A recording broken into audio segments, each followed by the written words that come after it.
Student হত কি খবৰ ভাল ন ক্লাস 3 পোস্টৰ ৰিজাল্ট দিব নহয় অক্টোবৰ 10 তাৰিখে আৰু ক্লাস 4 পোস্টৰ কাৰণে অক্টোবৰ 15 তাৰিখ নিৰ্ধাৰণ কৰা হৈছে আমাৰ honourable chief minister Himanta Biswa Sarma ডাঙৰীয়াই কৈছে বহুতে পাব এইবাৰ কাৰণ অভাৰলেপিং নহয় বুলি কৈছে এছএলআৰচিৰ ফালৰ পৰা আমাৰ চিফ মিনিষ্টাৰেও কৈছে সো কংগ্ৰেচুলেশনস যোনে ক্লিয়াৰ কৰিব দুই এজন যোন ৰৈ যাব আৰু যোনে প্ৰিপেয়াৰ কৰি আছে আগন্তুক এডিআৰই 3.0 ৰ কাৰণে এটা বাম্পাৰ ভেকেন্সি ওলাব আপোনালোকে জানে হেয়া সো তাৰ কাৰণে প্ৰিপাৰেচন কৰি থাকক সো আমাৰ উইজাৰ্ডৰ ফালৰ পৰা আমি এটা স্পেশাল বেচ লঞ্চ কৰিব গৈ আছো অক্টোবৰৰ 10 তাৰিখৰ পৰা ষ্টাৰ্ট হ'ব হেয়া সো আপোনালোকে যদি এনৰোল কৰিব বিচাৰে আমাৰ কন্টাক্ট নম্বৰ দিয়া আছে 9395004636 তাত কন্টাক্ট কৰিব পাৰে সো আজিৰ ভিডিওটোত আমি পলিটিৰ বিষয়ে আলোচনা কৰিম পলিটি এটা ম্যাৰাথন ক্লাস কৰিম ইম্পৰ্টেন্ট যি এমসিকিউ আহে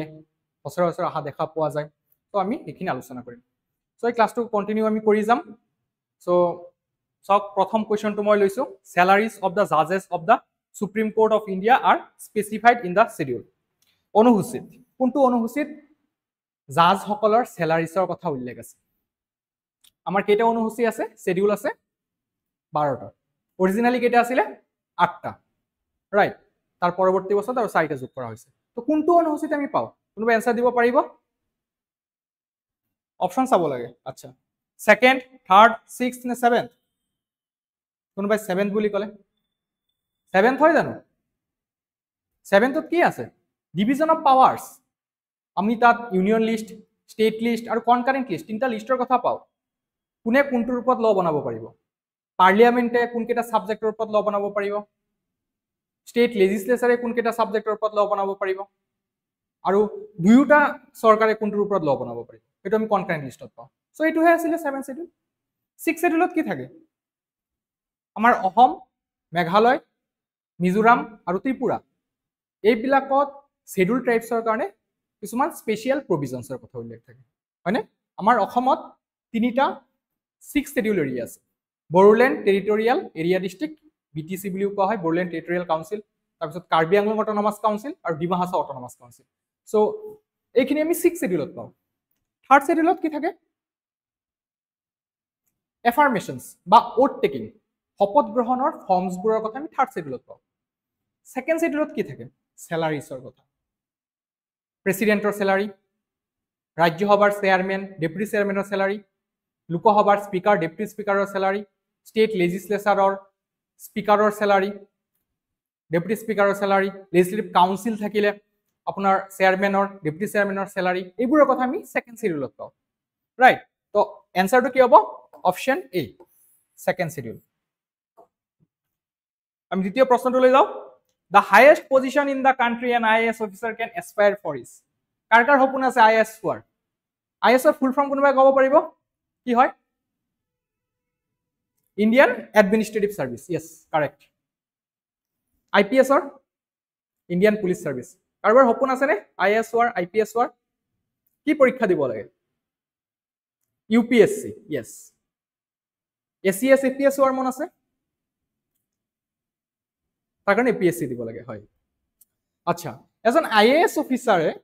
হাইয়েস্ট পজিশন কোনটো অকুপাই কৰিব পাৰে আমাৰ ভাৰতত কোনোবা এনসাৰটো জানে নে governor RBI cabinet secretary home secretary নে ফৰেইন সেক্ৰেটাৰী RBI গভৰ্ণৰ বুলি কয় কোনোবাই নহয় RBI গভৰ্ণৰ নহয় হ'ব পাৰে IAS সকল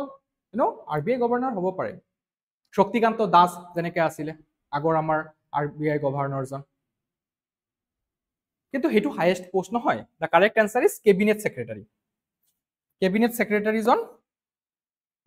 সিনিয়র মোস্ট IAS অফিসার হয় বর্তমান আমার ক্যাবিনেট সেক্রেটারি জন নাম হৈছে TB সমানাথন অলরাইট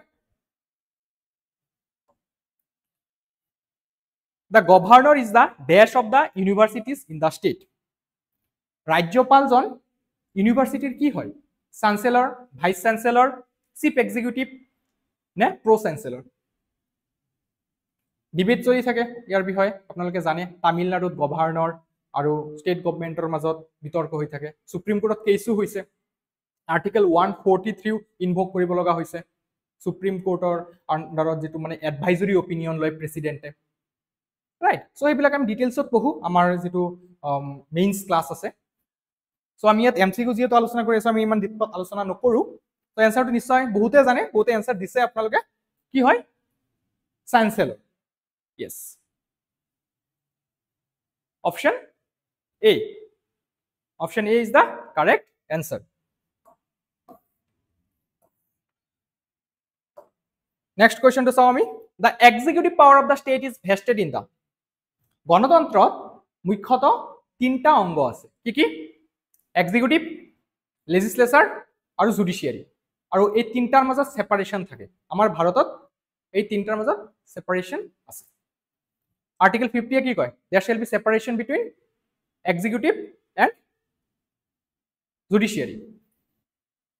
right এতিয়া প্ৰশ্নটোত কৈছে যে আমাৰ ষ্টেটৰ এক্সিকিউটিভ পাৱাৰটো কাক দিয়া থাকে এনসাৰটো কি হ'ব ৰাজ্যপাল ইয়েস এক্সিকিউটিভ বুলিলে আমি কি বুজি পাওঁ ৰাজ্য পৰ্যায়ত আমি যেটো আমি কনস্টিটিউশনত পঢ়ো পাৰ্ট 6 চেপ্টাৰ 2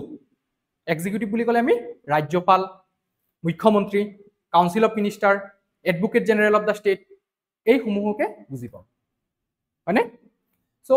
ৰাজ্যৰ যিজন হেড হয় কনস্টিটিউশনাল হেড তেখেত হৈছে ৰাজ্যপাল যদিও নাম মাত্ৰ আসল পাৱাৰটো কিন্তু চিফ মিনিষ্টাৰৰ তাত থাকে চিফ মিনিষ্টাৰ আৰু কাউন্সিল অফ মিনিষ্টাৰৰ তাত আমি সিমিলাৰলি ইউনিয়ন লেভেলত পঢ়িলে কি পঢ়োয়া যে কনস্টিটিউশনাল হেডজন হৈছে প্ৰেসিডেন্ট আৰু আমাৰ যেটো গভৰ্ণমেন্টৰ হেড তেখেত হৈছে প্ৰাইম মিনিষ্টাৰ ইউনিয়ন লেভেলত আসল পাৱাৰটো কিন্তু প্ৰাইম মিনিষ্টাৰৰ তাত থাকে সেই কাৰণে প্ৰাইম মিনিষ্টাৰক কি বুলি কয় ডি ফেক্টো লিডাৰ আৰু প্ৰেসিডেন্টক কোৱা হয় ডি জুৰে লিডাৰ নমিনাল হেড সিমিলাৰলি আমি ৰাজ্যিক পৰ্যায়ত পঢ়িলে আমাৰ ডি ফেক্টো লিডাৰজন হৈছে চিফ মিনিষ্টাৰ আৰু ডি জুৰে লিডাৰজন হৈছে governor nominal head yes the correct answer is governor executive power to stateৰ ক্ষেত্ৰত গভৰ্ণৰৰ তাত থাকে আৰু ইউনিয়ন লেভেলত যদি হুদে এনসাৰটো কি দিব president The first amendment made in 1951 added a new schedule to the constitution. It was that schedule. আমাৰ সংবিধানত মই কৈছো 8টা শিডিউল অৰিজিনালি আছিল অৰিজিনালি মানে মই কি বুজাইছো যেতি আমাৰ সংবিধানখন বলবৎ হৈছিল 26 জানুৱাৰী 1950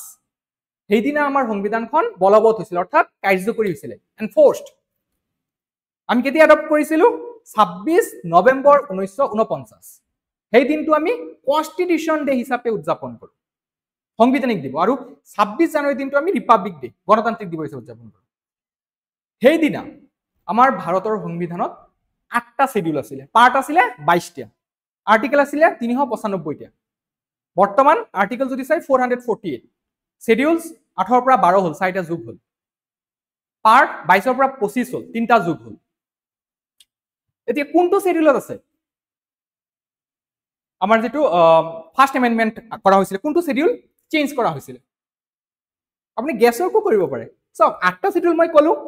9 নম্বৰ শিডিউলটো আনিব লাগিব নহয় নাই প্ৰথম এমেন্ডমেন্ট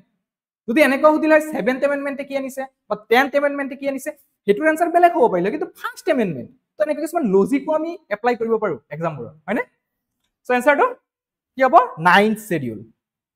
9th শিডিউলটো কিহৰ লগত জড়িত ল্যান্ড ৰিফৰ্মছ 9th শিডিউলৰ আন্ডাৰত যদি চৰকাৰে কিবা ল পাস কৰে হে জুডিশিয়াল ৰিভিউৰ আন্ডাৰত নাহে কোৰ্টে তাত বিচাৰ কৰিব নোৱাৰে আৰ্টিকেল 31 বি যদি তাৰ আন্ডাৰত কিবা ল বনায় তেতিয়া হলে কোৰ্টত আমি যাব নোৱাৰো ঠিক আছে so this is the 9th schedule actually 10th শিডিউলত কি আছে এন্টি ডিফেকশন ল এটা পাৰ্টিৰ পৰা আন এটা পাৰ্টিলৈ শিফট কৰিব নোৱাৰে আয়াৰাম দেৰাম নহব এটো কোনটো এমেন্ডমেন্ট এক্টৰ দ্বাৰা নহৈছিল 52nd কনস্টিটিউশনাল এমেন্ডমেন্ট এক্ট 1985 স্ট্ৰেংথেন কৰা হৈছিল 91st কনস্টিটিউশনাল এমেন্ডমেন্ট এক্ট 2003 কি কোৱা হৈছিল যে ম্যাক্সিমাম 15% মিনিষ্টাৰ থাকিব পাৰিব ষ্টেট লেজিসলেচাৰৰ যিমান স্ট্ৰেংথ হয় এমএলএ যিমান আছে তাৰ ম্যাক্সিমাম 15% মিনিষ্টাৰ পদ দখল কৰিব পাৰিব আৰু মিনিমাম মিনিষ্টাৰ থাকিব লাগে 12 জন এক্সেপ্ট কিছুমান ৰাজ্য আছে যেনেকৈ আপোনাৰ গোৱা হল মিজোৰাম হল এইবিলাকত কম হ'ব পাৰে 12 জনতকৈ কম হ'ব পাৰে আৰু 15% যেটো লাগু নহয় এনে আৰু এটা কথা আছে একটা এক্সেপশন আছে ইউনিয়ন টেৰিটৰি অফ দিল্লী যেটো আমাৰ national capital territory of Delhi বুলি কও 69 কনস্টিটিউশনাল এমেন্ডমেন্ট এক্টৰ দ্বাৰা স্পেচিয়েল ষ্টেটহুড প্ৰভাইড কৰা হৈছিলে তাত কিন্তু 10% মেক্সিমাম মিনিষ্টাৰ থাকিব পাৰে এনে বাকি ৰাজ্যবোৰৰ ক্ষেত্ৰত 15% যি কি নহওক সেইটো আছিলে 10 শিডিউল 8 শিডিউলত কি থাকে অফিচিয়েল ল্যাঙ্গুয়েজেস কেইটা অফিচিয়েল ল্যাঙ্গুয়েজ আছে 22টা অরিজিনালি কেইটা আছে 14টা অরিজিনালি কোৱাৰ লগে লগে মনত ৰাখিব 26 জানুৱাৰীৰ দিনা আমাৰ সংবিধানখন যে বলবৎ হৈছিল সিদিনা কেইটা আছিল 14টা আছিল তাৰ পিছত সিন্ধি ভাষাটো আমাৰ 21তম সংবিধানিক সংশোধনী 1967 ৰ দ্বাৰা এড কৰা হৈছিল তাৰ পিছত কি আহিলে KMN কনকানি মণিপুৰী নেপালী কিমান নম্বৰ এমেন্ডমেন্ট 71st তাৰ পিছত 92nd কনস্টিটিউশনাল এমেন্ডমেন্ট এক্ট 2003 দ্বাৰা BDSM Bodo Dogri Santhali Maithili very easy Sindhi 21st Konkani Manipuri Nepali 71st Bodo Dogri Santhali and Maithili 92nd easy হয় না yes 7 শিডিউল তিনটা লিস্ট থাকে union list list 1 state list list 2 concurrent list list 3 union লিস্টত থকা সাবজেক্ট কিছুমান কব পাৰিব yes defence railways currency banking এবিলাকৰ ওপৰত একমাত্ৰ ল বনোৱাৰ অধিকাৰ আছে পাৰ্লিয়ামেন্টৰ অৰ্থাৎ ইউনিয়ন গভৰ্ণমেন্টৰ তাত মই ইউনিয়ন গভৰ্ণমেন্ট ইউজ কৰিছো সেন্ট্ৰেল গভৰ্ণমেন্ট ইউজ কৰিছো নে নাই সেন্ট্ৰেল বুলা শব্দটো আমাৰ কনস্টিটিউশনত নাই আমি এনে নিউজত পাও বহুতে কয় সেন্ট্ৰেল মিনিষ্টাৰ হয় কিন্তু আসলে সেন্ট্ৰেল শব্দটো নাই আমাৰ কনস্টিটিউশনত কি আছে yes union India shall be a union of state article 1 এটোৱে কয় India that is Bharat shall be union of states okay আমি লিস্ট 1 যেটো পাও তাত ইউনিয়ন লিস্টৰ কথা কয় বেসিক্যালি এটো পাৰ্লিয়ামেন্টে ল বনাব পাৰে এইকেটা সাবজেক্টৰ কথা মই যে কলো এখিনিতে বনাব পাৰে লিস্টত স্টেট লিস্ট অৰ্থাৎ এইকেটাৰ ওপৰত একমাত্ৰ স্টেট লেজিসলেচাৰে ল বনাব পাৰে স্টেট লেজিসলেটিভ এসেম্বলি আৰু যদি কোনো ৰাজ্যত লেজিসলেটিভ কাউন্সিল আছে তো লেজিসলেটিভ কাউন্সিলৰো প্ৰয়োজন হ'ব আপাৰ হাউসৰ দৰে কাম কৰে যেনে আমাৰ ৰাজ্যসভা আছে বৰ্তমান ভাৰতত এনেকুৱা 6খন ৰাজ্য আছে য'ত স্টেট লেজিসলেটিভ কাউন্সিল আছে বিধান পৰিষদ আছে আমাৰ অসমত অকল বিধান সভাহে আছে 126 জনীয়া মেম্বাৰৰ ৰাইট কিন্তু বিধান পৰিষদটো নাই বিধান পৰিষদ ভাৰতত মুঠ 6খন ৰাজ্যত আছে হেকেটা কি কি অন্ধ্ৰপ্ৰদেশ তেলেঙ্গানা বিহাৰ ইউপি মহাৰাষ্ট্ৰ কৰ্ণাটক ঠিক আছে যদি বনাব খুজে কেনেকা ধৰণে বনাব পাৰে আৰ্টিকেল 169 তাৰ বিষয়ে মেনশন আছে প্ৰথমতে স্টেট লেজিসলেচাৰে এটা স্পেশাল মেজৰিটিৰ দ্বাৰা ৰিজলিউশন পাস কৰিব লাগে আৰু ৰিজলিউশনটো পাৰ্লিয়ামেন্টলৈ পঠিয়াব লাগে আৰু পাৰ্লিয়ামেন্টে যদি সিম্পল মেজৰিটিৰ দ্বাৰা পাস কৰি দিয়া তেতিয়া এবলিশ কৰিব পৰা যাব বা ক্ৰিয়েট কৰিব পৰা যাব ঠিক আছে alright The Prime Minister of India who did not face the Union Parliament was shortest Prime Minister বুলিও কোৱা হয় তেখেতৰ নাম কি চৌধুৰী চৰণ সিং তেখেতে মাত্ৰ 23 দিন হে অফিসত আছিলে আপোনালোকে জানে নে দুটা সেশনৰ মাজত ম্যাক্সিমাম কিমান গ্যাপ থাকিব পাৰে আমি ইউজুয়ালি বাজেট সেশন দেখা পাও মনসুন সেশন দেখা পাও আৰু উইন্টাৰ সেশন দেখা পাও বাজেট সেশনটো ফেব্ৰুৱাৰী 1 তাৰিখ আৰম্ভ হয় মনসুন সেশনটো জুলাই আগষ্ট মানত চলে আৰু উইন্টাৰ সেশনটো আমি ডিসেম্বৰ জানুৱাৰী তেনেকা মানত দেখা পাও আমি ইউজুয়ালি তিনটা দেখা পাও আমাৰ সংবিধানে কি কয় যে দুটা সেশনৰ মাজত ম্যাক্সিমাম 6 মাহৰ গ্যাপ হ'ব পাৰে ইয়াতকে বেছি হ'ব নোৱাৰে ঠিক আছে এটা এটা জিকে বেসড কোৱেশ্চন আৰু Chaudhary Charan Singh The first speaker of the Lokasabha was Lokasabha that is House of the People এই শব্দটো লোকসভা 1954 তে লোৱা হৈছে ৰাজ্যসভা 1954 তে লোৱা হৈছে আমাৰ কনস্টিটিউশনত অৰিজিনালি কি আছিল হাউস অফ the People লোকসভাৰ কাৰণে কাউন্সিল অফ ষ্টেট ৰাজ্যসভাৰ কাৰণে আৰু কি নাম আছে লোৱাৰ হাউস বুলিও কম লোকসভাক ৰাজ্যসভাক এল্ডাৰ হাউস বুলিও কও আপাৰ হাউস বুলি কও অলৰাইট তেখেতৰ নাম কি GV মাভালাংকাৰ The French settlement of Pondicherry was ceded India by the French government in কেতিয়া দিছিলে 1954 আপোনালোকে হিষ্টৰী এটো পঢ়িছে okay The US president is elected for a period of বৰ্তমান US এৰ প্ৰেসিডেন্টৰ নাম কি অগনাই নিউজত থাকে নে নাই আমাৰ ভাৰতৰ ওপৰত 50% ট্যাৰিফ ইম্পোজ কৰিলা ইউনাইটেড নেশনৰ পৰা বাহিৰ হৈ গল WHO ৰ পৰা বাহিৰ হৈ গল তেওঁৰ কাৰণে কোনো ফ্ৰেন্ড নহয় হয়নে নাই নিজৰ ইচ্ছাত চলে তেখেতৰ নামটো জানে ডোনাল্ড ট্ৰাম্প ম্যাক্সিমাম কিমান বছৰৰ কাৰণে থাকিব পাৰে এজন প্ৰেসিডেন্ট 5 বছৰ আমাৰ ভাৰতত কিমান বছৰৰ কাৰণে থাকে হয় আমাৰ ভাৰতত 5 বছৰ ইউএছত 4 বছৰ মনত থাকিব 4 বছৰ আৰু ম্যাক্সিমাম কিমান বাৰ হ'ব পাৰে দুবাৰ ডোনাল্ড ট্ৰাম্প 2016 পৰা 2020 লৈকে আছিল তাৰপিছত 2020 পৰা 2024 লৈকে জো বাইডেন আছিল এতিয়া 2024 পৰা 2028 লৈকেহে থাকিব পাৰিব তাৰপিছত আকৌ ইলেকশ্যন কন্টেষ্ট কৰিব নোৱাৰে আমাৰ ভাৰতত হেতু নহয় আমাৰ ভাৰতত এনি নাম্বাৰ অফ টাইম তাত কোনো লিমিট দিয়া নাই ফিক্স নহয় ঠিক আছে আমাৰ বৰ্তমান প্ৰেসিডেন্টজন কোন হয় দ্ৰৌপদী মুৰ্মু তেখেতে নেক্সট ইলেকশ্যন কন্টেষ্ট কৰিব পাৰে তাৰ পিছতো কৰিব পাৰে তেনেকুৱা কোনো কথা নাই অলৰাইট এনসাৰটো কি হ'ব 4 years option A The members of the Rajya Sabha are elected for Rajya Sabha এটা পার্মানেন্ট বডি স্থায়ী সংস্থা লোকসভাৰ দৰে নহয় যেটো ডিজলভ হয় লোকসভা ইউজুৱেলি 5 বছৰ চাই যদি তাৰ আগতে মেজৰিটি হেৰুৱাই পেলাই চৰকাৰৰ পতন হয় নো কনফিডেন্স মোশন দেখাব নোৱাৰে ইত্যাদি কাৰণত আগতেও ডিজলভ হৈ যাব পাৰে প্ৰেসিডেন্টে ডিজলভ কৰে তেতিয়া ফ্ৰেশ ইলেকশ্যন কন্ডাক্ট হয় কিন্তু ৰাজ্য সভাটো কেতিয়াও ডিজলভ নহয় তো প্ৰশ্ন হ'ব পাৰে কেনেকৈ এটো চলে একেজন এমপিয়ে থাকে নেকি প্ৰশ্নৰ উত্তৰটো হৈছে নহয় প্ৰতি 2 বছৰ মূৰে মূৰে 3 ভাগৰ 1 ভাগ সদস্য ৰিটায়াৰ হয় হয় তো সেই মৰ্মে চলে আৰু ইউজুৱেলি আমি 6 বছৰ দেখা পাওঁ ৰাজ্যসভাৰ এমপিৰ কাৰ্যকাল 6 বছৰ আৰু লোকসভাৰ এটো ফিক্স নহয় লোকসভাৰটো 5 বছৰ নৰমেলি যদি 5 বছৰ কন্টিনিউ চলে আৰু ঠিক আছে এনসাৰটো আমাৰ এই ক্ষেত্ৰত হ'ব 6 years option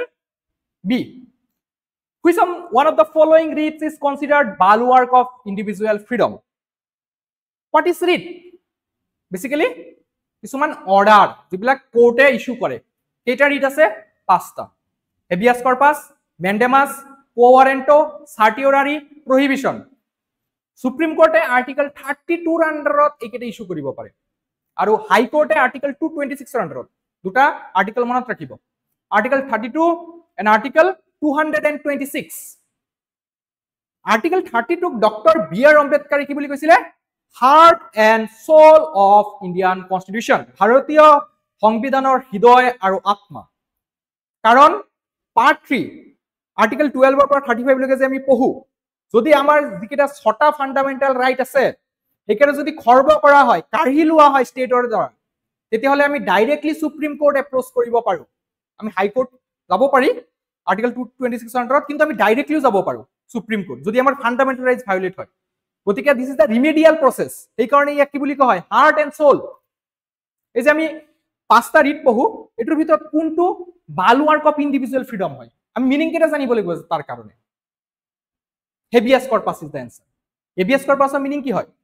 two have the body of যদি কোনো ব্যক্তিক পুলিশে আরবিট্রারিলি অ্যারেস্ট কৰে তেতিয়া ব্যক্তিজন সুপ্ৰিম কোৰ্টৰ দ্বাৰস্থ হ'ব পাৰে আৰ্টিকেল 32 আন্ডাৰত আৰু হেবিয়াস কৰ্পাস তেতিয়া সুপ্ৰিম কোৰ্টে অনাৰেবল সুপ্ৰিম কোৰ্টে ইস্যু কৰে ঠিক আছে কো warranto by what authority of কোনটো অথৰিটিৰ দ্বাৰা আপুনি কিবা এটা পাবলিক অফিস অকুপাই কৰি আছে ইলিগেলি যদি কোনোবাই পাবলিক অফিস অকুপাই কৰি আছে তেতিয়া কোৰ্টে এই ৰিট ইস্যু কৰিব পাৰে সাৰ্টিওৰাৰি টু সাৰ্টিফাই দেন ম্যান্ডেমাস উই কমান্ড যে কোনোবাই নিজৰ দায়িত্ব যদি পালন কৰা নাই এজন ডিসিএ যদি নিজৰ দায়িত্ব পালন কৰা নাই তেতিয়াহলে কোৰ্টে ইস্যু কৰিব পাৰে The speaker can ask a member of the house to stop speaking and let another member speak. This is known as সংসদত ডিবেট চলি থাকে আপোনালোকে জানে আমাৰ এতিয়া লোকসভাত অপজিশন লিডাৰ কোন হয় leader of opposition Rahul Gandhi right আৰু আমাৰ চৰকাৰৰ নেতা কোন হয় আমাৰ প্ৰধানমন্ত্ৰী ডাঙৰীয়া মই এটা এক্সাম্পল দিছো দেই মনত থাকিব তেতিয়া স্পিকাৰ কোন হয় ওম বিৰলা এনেকা ধৰণে আমি ভাবিলে কি হয় যে আমি নামবোৰো মনত ৰাখিব পাৰো ওম বিৰলা স্পিকাৰ হয় লোকসভাৰ ৰাজ্যসভাৰ চেয়াৰম্যান কোন হয় তেখেত আমাৰ ভাইস প্ৰেসিডেন্ট হয় আচ্ছা এতিয়া প্ৰশ্ন কি আছিল যে লোকসভাৰ স্পিকাৰে কেতিয়াবা ধৰক লোকসভাৰ যিজন লিডাৰ অফ অপজিশন আছে তেখেতক বাধা দিয়ে যে আপুনি এতিয়া কথা নকব আমাৰ প্ৰধানমন্ত্ৰীয়ে কথা কব সো হেই যেটো ডাইৰেকশন দিয়ে হেটোৰ এটা টার্ম আছে টার্মটো কি হয় yielding the flow option D next in which case did the Supreme Court strike down certain provisions of the 42nd Amendment and restored primacy of fundamental rights over the directive principles? Fundamental rights, part 3, article 12 to 35, Directive principles of state policy, Article 36 or 51, Part 4 of our Constitution.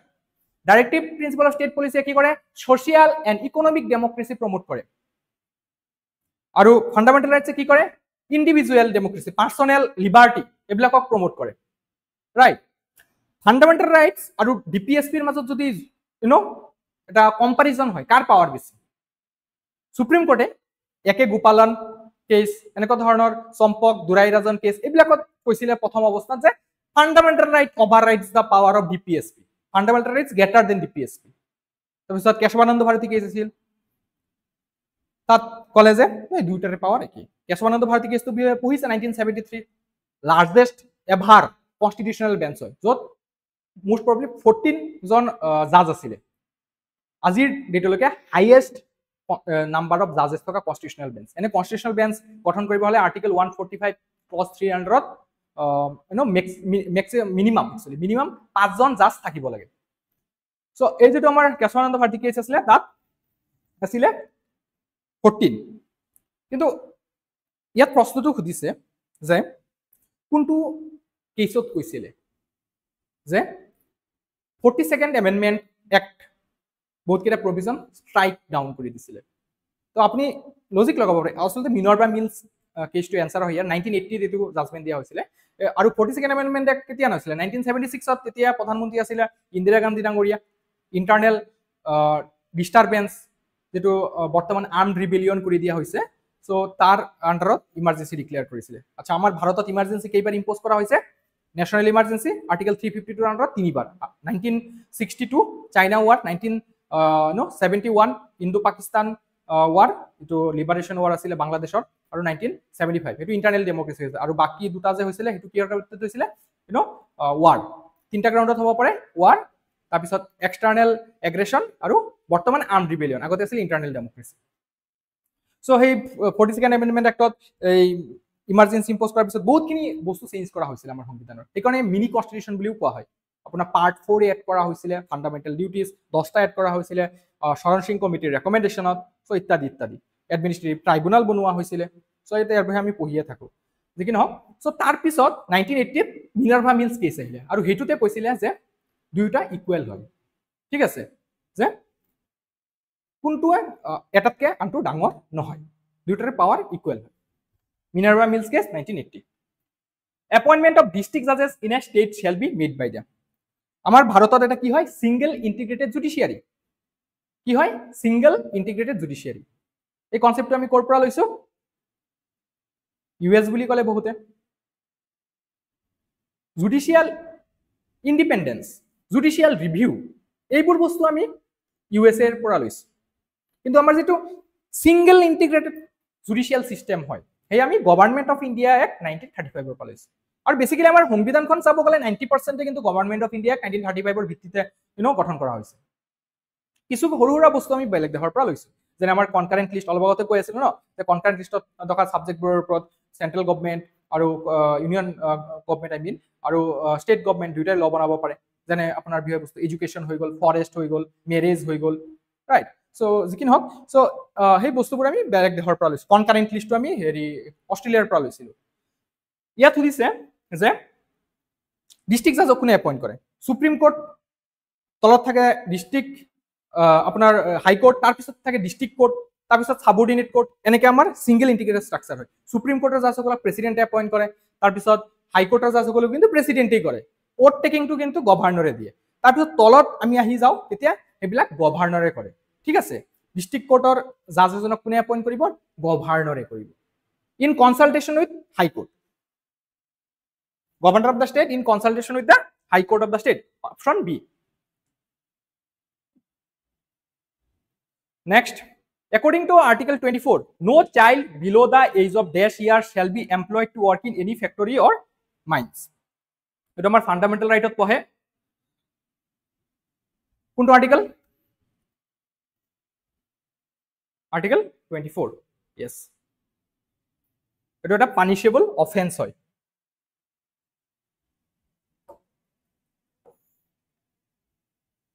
Article 24 shall be the correct answer.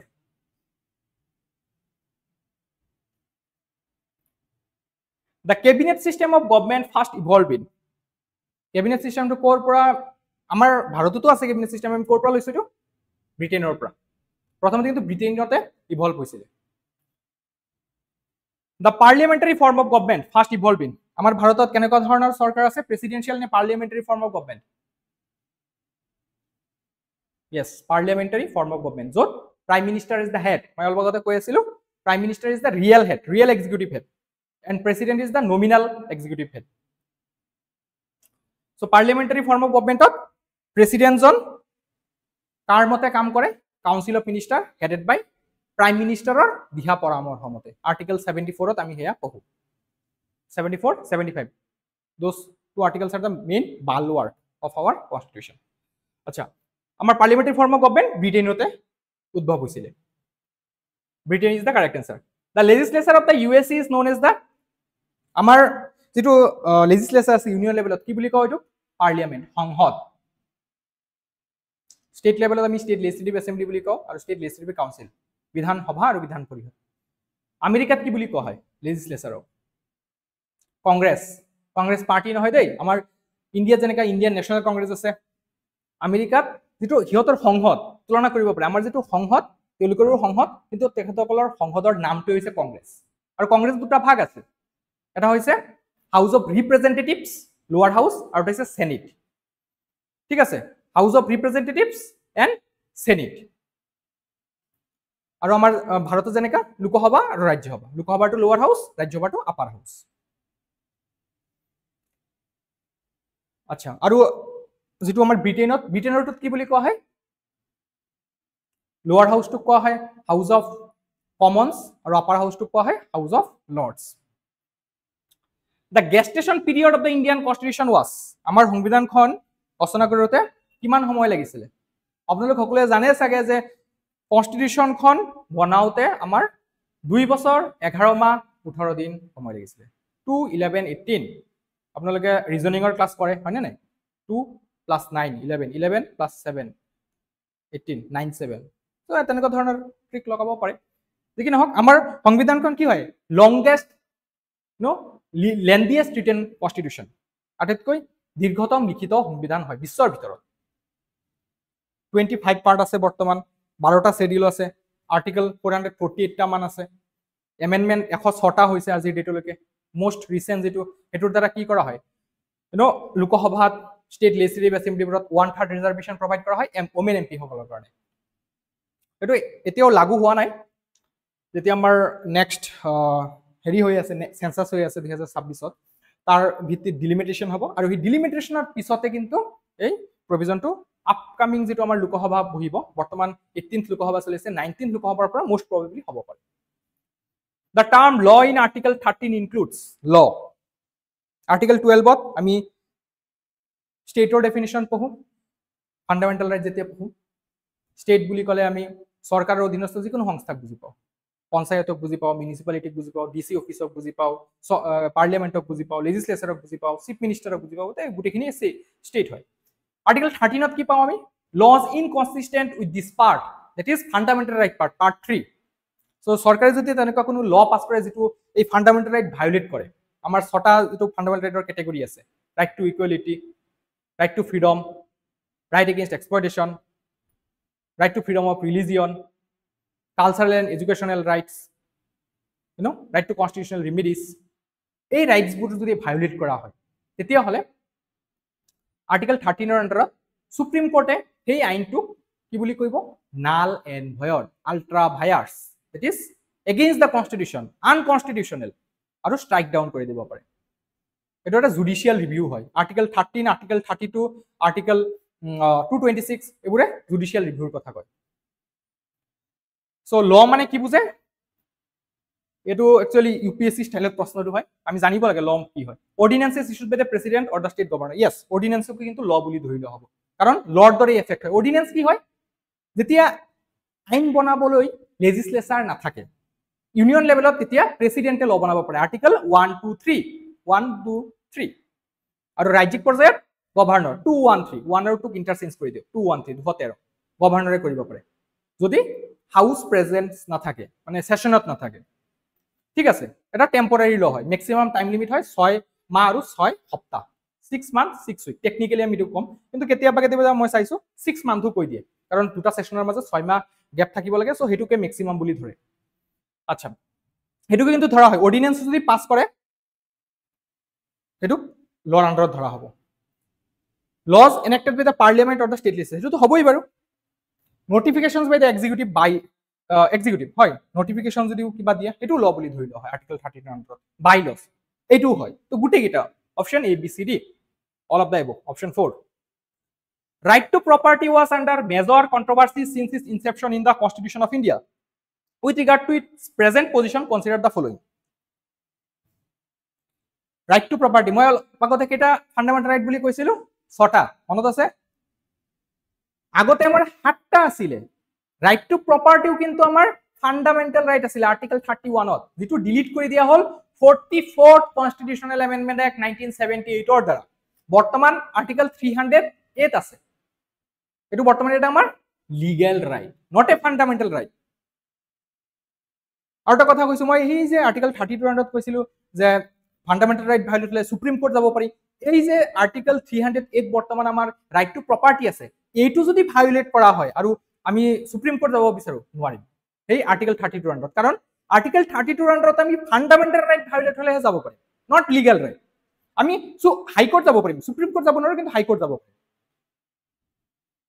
okay it is a constitutional right the supreme court can issue writ jurisdiction for the violation of the right to property was deleted from fundamental right by the 42nd amendment act 1976 নহয় এটাও নহয় ইয়াৰ মাজৰ পৰা consider the following actually ৰব তিনটা option দিয়া হৈ আছিল ইয়াত it is a constitutional right it's not a constitutional right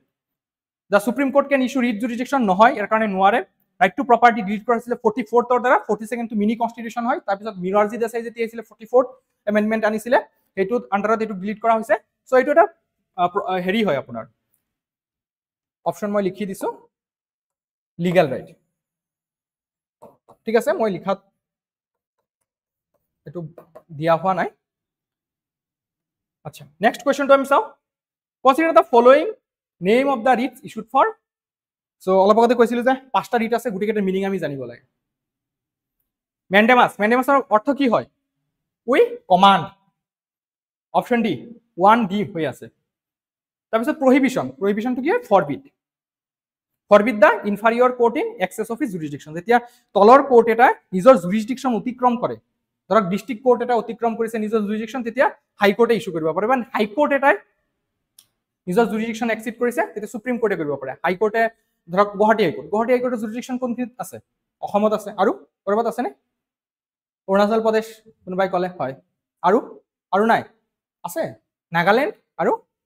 Mizoram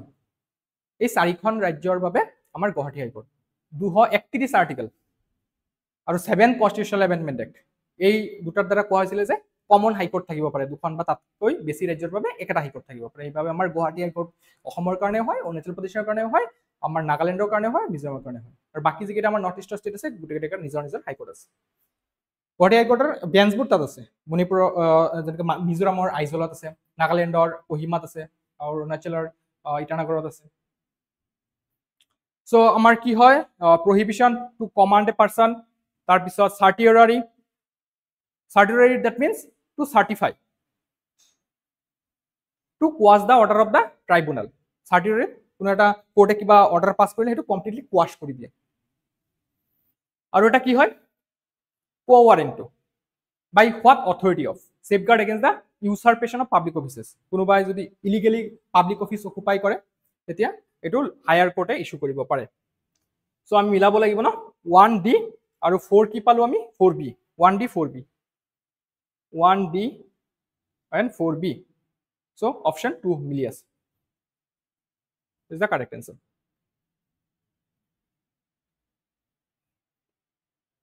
The term equality before law has been borrowed from. Equality before law, ami korpora loisu.